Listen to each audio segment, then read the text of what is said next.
what's going on here? Look at how long you're getting. I know, man. I got it cut like I feel like a month ago. It was really bad. It was probably this far down. Why wouldn't you keep it? Oh, I knew it's like gonna get that long again. It's almost there. I was able to just eat my hair. Are you gonna shave the sides and do a mullet, or you just like the way it is? It's partially there. It's that's so good. Yeah, it's coming. That is so good. Hey, speaking of, I love that setup behind you. Yeah, just a bunch of random records. Is it random, or is it stuff that those are like albums that are pretty influential for you? Yeah, they're definitely all of them influential in one way or another. Especially the Shania love. You can see. Especially which one? The Shania Twains. I got a ton of those in there. Was that growing up? Shania was like your girl. Oh yeah, still is. I see the Port St. Joe Brothers Osborne. That's one of my all-time favorites. Dude, that when they came out with that, they just showed their skills. So the song "Pushing Up Daisies" on there, that's the song I walked out to during my wedding. Oh, no kidding. Yeah. I don't know if you ever told me. What was your walkout song? What was your first dance song when you got married? Dude, we had the smallest wedding in the world, and no like dancing or anything. It was in Calgary, and we this church my uncle goes to, and I've gone to it a couple times. But it's a really nice guy, really nice church, and we just had Marina's parents were there, and mine were all too broke to fly out, and whatever. We just got married. But you didn't have a walkout or anything? No, I can't even. Yeah, no. Her dad walked her down like the aisle. It wasn't really an aisle. It was just a wide open, like bunch of carpet and. So do you and Marina, do you have a song that's special to you, or is it just kind of whatever is hot at the time? We have a couple that we really like, but I don't know if we have any like actual like love song. I guess you have to wait and find one. I was gonna say probably Got Your Name on It. Yeah, maybe. Like it's got to be, right? Because you met on that video shoot. Yeah, so I don't know if it's that or if it's like something else. I don't know. I couldn't do my own song. I'd go mental. But it'd be a little weird, right? Making out while listening to yourself. You're like, I don't know. I couldn't do it. What about little Levi? Is he picking up music? Is he loving dancing to music when it's on and that kind of stuff? He's got. Oh, I guess they took it because she's visiting family right now. But he's got like a little ukulele that we had to get him because I have like guitars standing up over here, and he can climb up on stuff, and he just tears it down. So I was like, all right, we'll get you your own instrument. So now he tears the guitars down and plays all of them. Oh no. What happened? My speaking of the wife, she's calling, honey. I'm on Zoom right now with Greg. Tell her I say hi. All right, I love you. I'm sorry, dude. That was the best thing ever. I gotta turn this on airplane mode right now. Oh, dude, don't stress about it. So, but does he when music comes on, does he dance at all? Do you think he recognizes it? Is he into it? He loves music, and like if I play, he'll like crawl over and try playing the guitar and stuff. But he'll also mute it, like if he doesn't like something, I guess. So it's like that's not for me. Yeah, it's weird because what is that song? It's like a big Calgary Cadillac Ranch or whatever. Oh, big time. He's basically a Calgarian, and every time I like play that riff on guitar, he just loses it. I'm like, oh Lord. Hey, do you know the Cadillac Ranch line dance, or you didn't grow up doing that one? No, we didn't. We didn't have any like Ontario line dancing things, right? So it's just the more you drink, the more your feet look like you're doing the right thing. I guess. Maybe you're just clouded and think you are, but you're not. We talked a little bit about Got Your Name on It. By the way, I love that you're chugging milk during the interview. That's fantastic. What a rock star. We talked about Got Your Name on It. It's weird to me that your debut album is just about to come out, considering we've had so many hits from you already, and you already have a #1, and now you're going to release an album. It's so weird.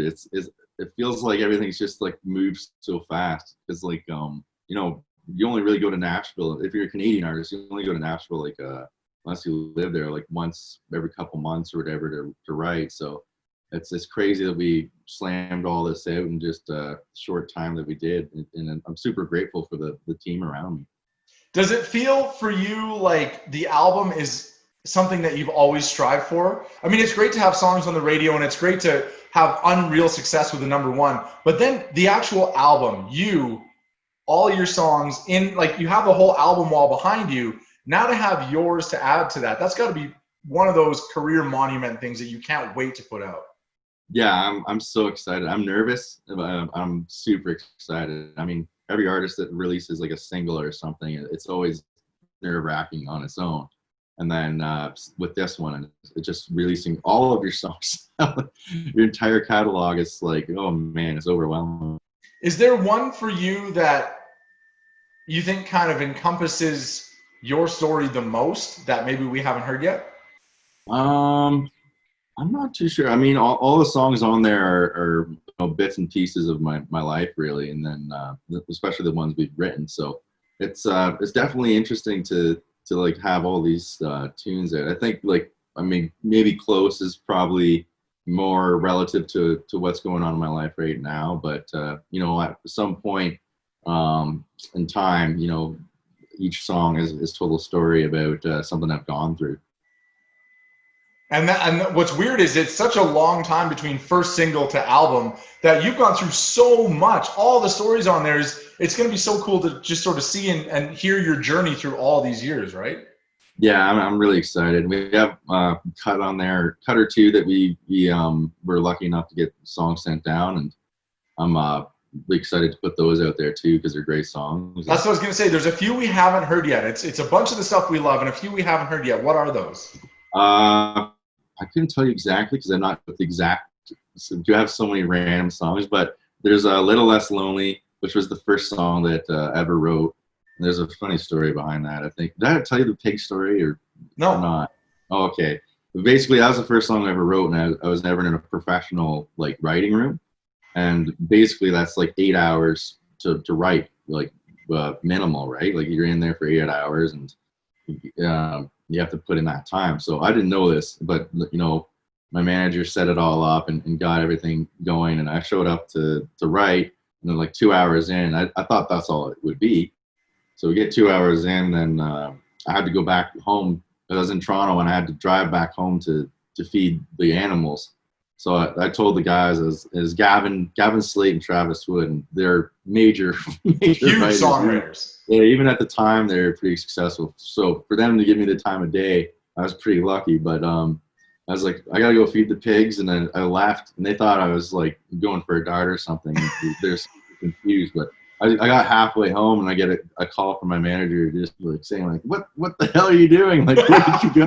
So I was like, oh, I gotta go feed the pigs. So everyone in the roster, just if I'm just something or anything like that, they're like, oh, are you feeding the pigs? And it's just like, oh man. So there's that song on there, A Little Less Lonely, and we did fit, obviously. And then Whiskey Tonight that I wrote with my buddy Griffin Palmer, who's an incredible artist himself and writer. And then Chris Stapleton tune that he wrote, Boomtown. And how cool is that? You got a Chris Stapleton cut on your album? Yeah, I'm so stoked, man. It's crazy. Dude, you got Stapleton behind your shoulder, and now you got a cut of his on your album. That's incredible. I know, it's absolutely nuts. Like when we got sent the work tape to that song, like before I even heard the song, I was like, I'll cut it, like 100%. And then like it took me a while to actually I don't know if it was encrypted or something, but I had the work tape and I played it, and I was just like got chills because you could hear him like pick up his phone and ruffle around with it. And oh, that is so cool. It was like, ooh. And then he sang, and I was like, oh, dude, what have I done? Like I just agreed to cut this song, and I heard his vocals on it. I was just like, geez. So I hope we did half as good a job as he did because he's crazy, man. I think you should, since you got a Stapleton cut, you got to do what I'm doing and start growing a nice luscious beard. Man, I can't. It like I don't know if what it is, but it just comes in very like wiry and it looks like Viking-esque and creepy. That's a good look. I don't know. My wife, I might scare my wife and child off. I don't know. Hey, you mentioned your child. I'll get you out of here on this. I'm so excited to hear the album, but I put together a little pricing game. It's called Baby Product Price is Right. Oh, So I'm going to give you a list of baby products. You're going to have to go closest to the retail price without going over, okay? Freak. Okay. All right, this is a Baby Delight, Bassinet, and Sleeper. Bassinet and Sleeper. I want to say 120. Oh, that's close. $199.99. Damn, that's crazy. Let's do Ubi Diaper Pail. Not the Diaper Genie. It's like a knockoff Diaper Genie. Oh shoot, I have the Diaper Genie, but as a gift. I want to say that's definitely around like $100.